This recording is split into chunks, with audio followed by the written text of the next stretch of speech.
Matinding pinsala sa ulo ang kinamatay na isang truck driver na bumangga sa isang kolong-kolong at isa pang truck sa Rodriguez, Rizal. Ang detalye ng aksidente sa unang balita live ni EJ Gomez. Exclusive! EJ, paano nangyari to?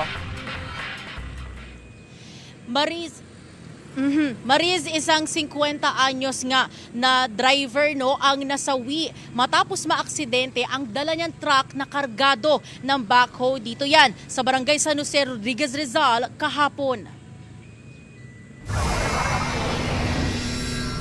Wawa, yung habal-habal ipit. Hindi yan sa tagumpay. Tila na sandwich ang isang kolong-kolong sa pagitan ng dalawang truck sa barangay San Jose, Rodriguez, Rizal kahapon. Ayon sa pulisya, sabi raw ng isang saksi sa aksidente, nagpark ang driver ng truck sa kahabaan ng Mayon Avenue para ibalanse ang karga nitong backhoe. Bumagsak itong hydraulic, yung parang pangtukod. Bumagsak at bumulusok nga itong truck na may sakay na backhoe at nahagip yung driver nun at doon bumangga sa isang kotse din na nakapark doon at saka yung tricycle na nakaladkad at bumangga doon sa isang truck din na nakapark. Patay ang 50 anyos na truck driver.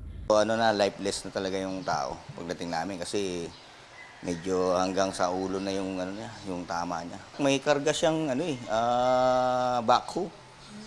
Yun yung nakadagan sa kanya. Nakaligtas ang driver ng kolong-kolong, gayon din ang driver ng nabanggang truck. Nagkayupi-yupi naman ang bumanggang truck.